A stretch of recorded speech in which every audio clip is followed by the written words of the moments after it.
ஜனாதிபதி ஆட்டத்தை ஆரம்பிச்சுட்டு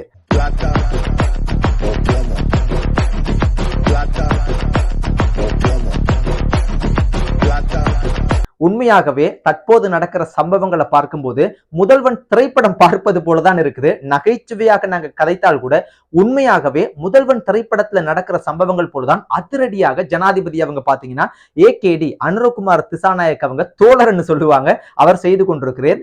முன்னாள் அமைச்சர்களினுடைய செயலாளர்கள், இன்னும் முக்கியமான பதவியில இருந்த முன்னாள் பதவியில இருந்தவங்க எல்லாரினுடைய அரசாங்கத்திற்கு சொந்தமான வாகனங்கள் அனைத்துமே அரசாங்கத்திடம் ஒப்படைக்க வேண்டும் என்று சொன்னதன் பிற்பாடு பாராளுமன்றத்துக்கு முன்பாக 200 தொடக்கம் 1000 வரையிலான வாகனங்கள் குவிக்கப்பட்டிருக்காம். அங்க இடமே போத மாட்டேங்குதா?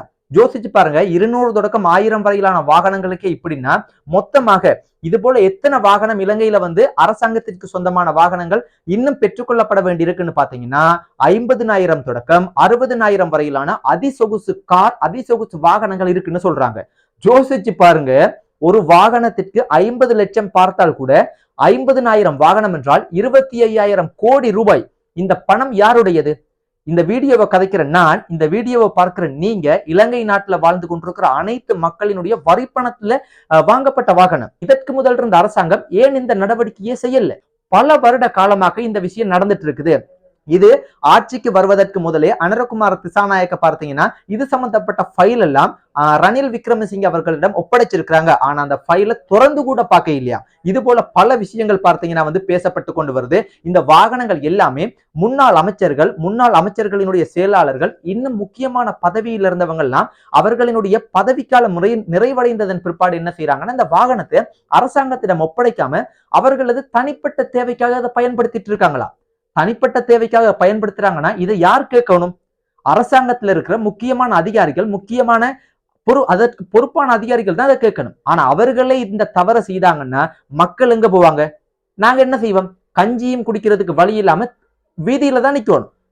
நீங்க உங்களோட அதிசொகுசு வாழ்க்கையையும் அதிசொகுசு வாகனங்கள்ல உங்களோட சொகுசான வாழ்க்கையை வாழ்ந்து கொண்டிருக்கிறதுக்காக தான் நீங்க ஒவ்வொரு வீடா வாக்கு கேட்டு அமைச்சு பதவிக்கு வரீங்களா?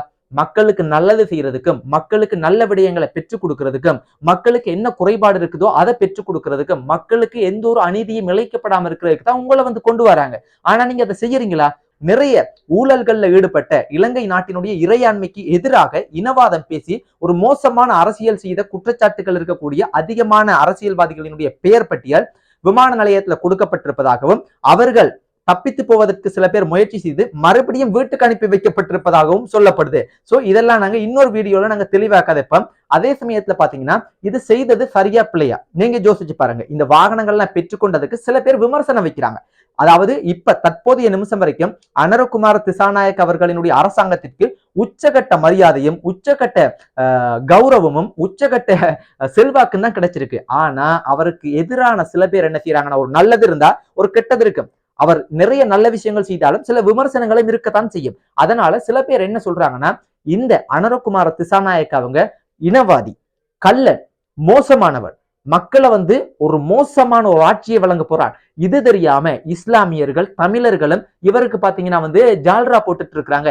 இவர் ஏன் இந்த வாகனங்களை மீள் பெற்றுக் கொள்றது, ஊழல் குற்றச்சாட்டுகள்ல அரசியல்வாதிகளை கைது செய்ய போறோம், இதெல்லாம் ஏன் தெரியுமா அந்த டிராமா பண்ணிட்டு இருக்கிறார்?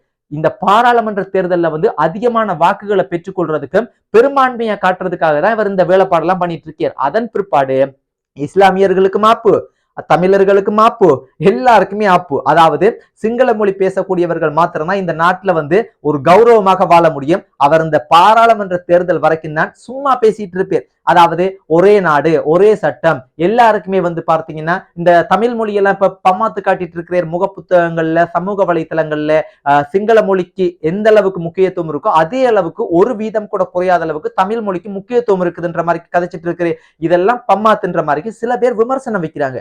ஆனால் இது எல்லாமே பார்த்தீங்கன்னா என்னதான் சில பேர் விமர்சனம் வைத்தாலும் மக்கள் மத்தியில அவரினுடைய செல்வாக்கு மிக உச்சகட்டத்துல இருக்கு, நெருங்கவே முடியாது அந்த அளவுக்கு இருக்குது. ஆனாலும் இது போல விமர்சனம் வைக்கிற இந்த விமர்சனத்தை பத்தி இந்த வீடியோவை பார்க்கிற நீங்க உங்களது கருத்துக்களை என்னோட பகிர்ந்து கொள்ளுங்க. அதே சமயத்துல இந்த வாகனங்கள் எல்லாமே இந்த அமைச்சர்மார்கள், முன்னாள் அமைச்சர்கள், செயலாளர்கள், இன்னும் முக்கியமான பதவியில் இருந்தவங்களுக்கு எல்லாம் முகத்துல கரையை பூசி விட்ட மாதிரிக்கு தான் ஒரு மோசமான சம்பவத்தை செய்துட்டேன். உண்மையாகவே தமிழ் மக்களுக்கு தெரியும் இது ஒரு முதல்வன் திரைப்படம் பார்க்கிறது போலதான் இருக்குது. எனக்கெல்லாம் இதை பார்க்கும்போது என்னடா அது ஆக்சன் கிங் அர்ஜுன் நடிச்ச முதல்வன் திரைப்படம் தானா, இல்லைன்னா நம்ம இலங்கை நாட்டுல தான் உண்மையா வாழ்ந்துட்டு இருக்கிறோமா, இது போல தோணுது.